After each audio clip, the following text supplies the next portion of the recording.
The Republic of Peru, a country a bit smaller than Alaska, has a population of 32 million, with over 11 million residing in Lima, the capital. You can tell this by the amount of cars on the road.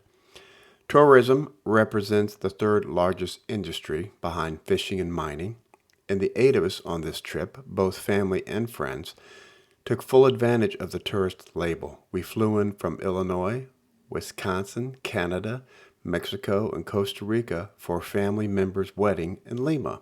It didn't stop there, but first, the wedding.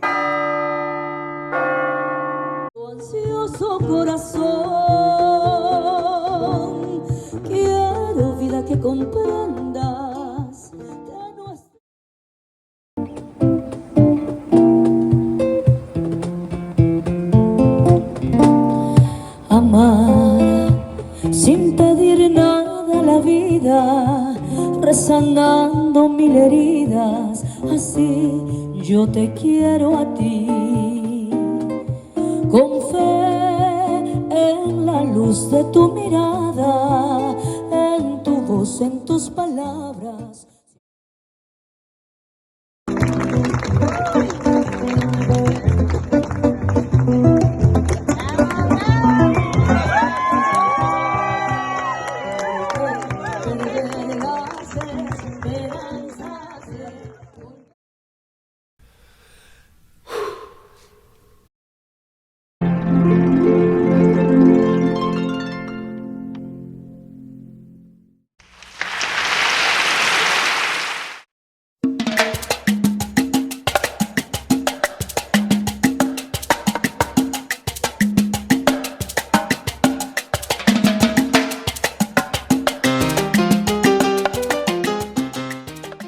I never knew you were the someone waiting for me, 'cause we were just kids when we fell in love.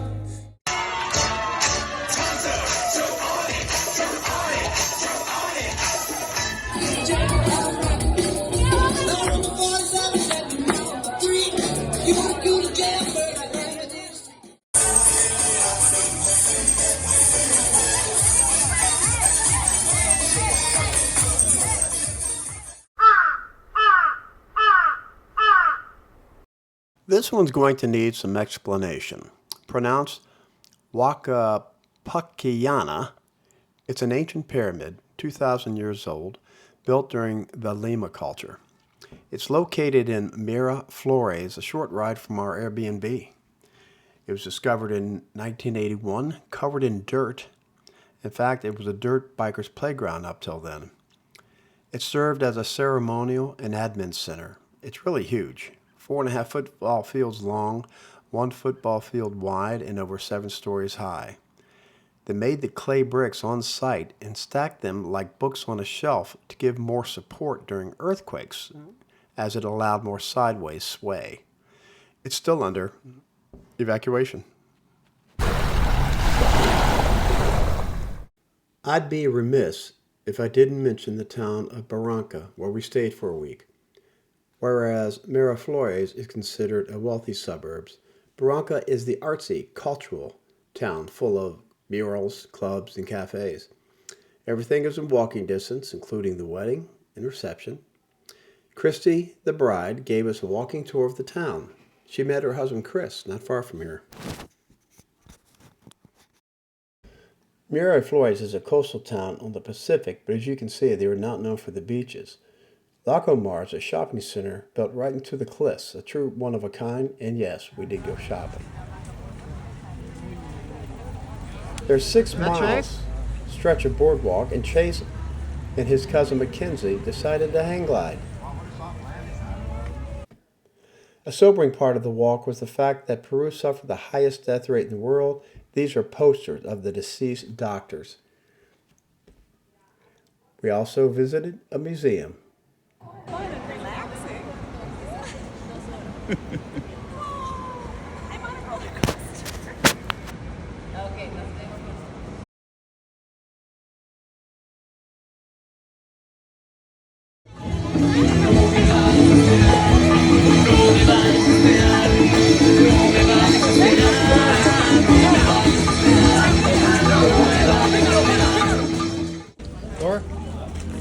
what did you just tell me?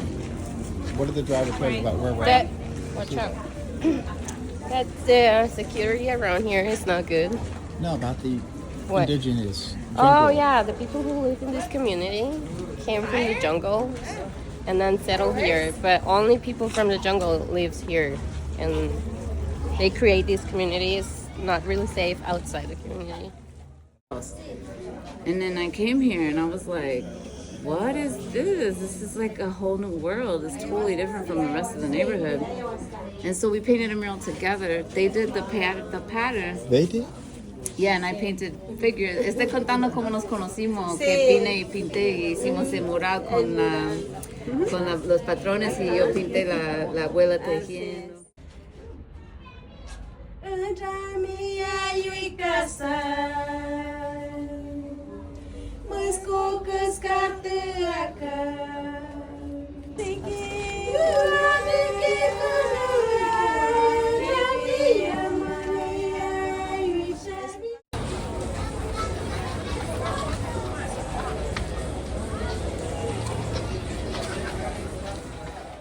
We finished off the day with a nice dinner along the coast and some cool drinks.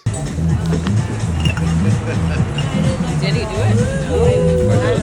Finally, we went to this water show that unfortunately we were behind and not in front of the display, so we missed the gist of it.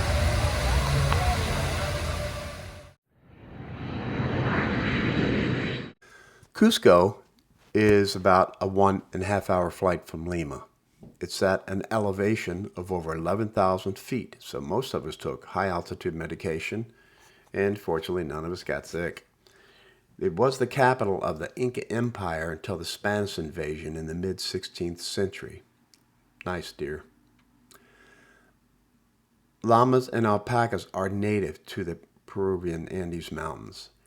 My son Chase and I decided on a long 45-minute walk uphill and happened upon this 17th century aqueduct built by the Spanish. It's the last remaining section of the aqueduct. But the real treat was the ruins at Sacsayhuaman. Built as an Inca fortress in the 15th century, the stones were cut meticulously to withstand earthquake activity. It lay hidden until being discovered in 1934. The fortress played an essential role in the final defeat of the Incas by the Spanish.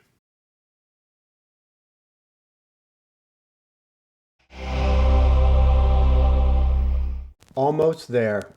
The Incas didn't make it easy. 2 hours by bus and 2 hours by train. However, we didn't realize you couldn't take large luggage, so we had to downsize to carry-ons. After the 2-hour bumpy bus ride, we were led to the train. We're just taking off.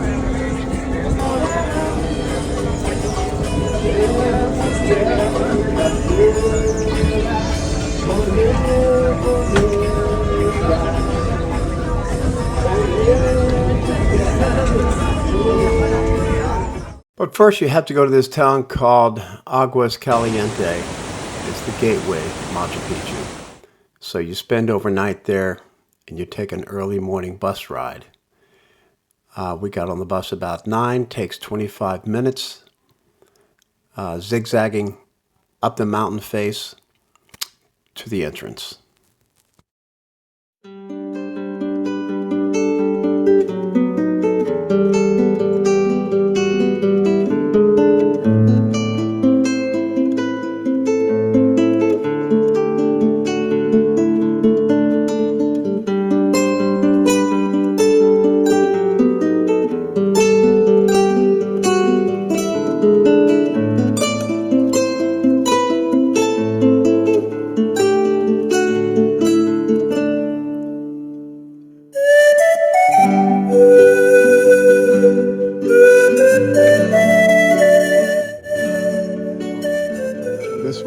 king's house, covered at the time.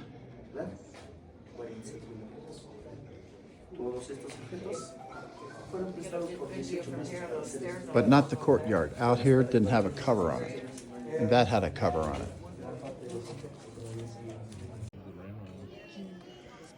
This is the principal plaza.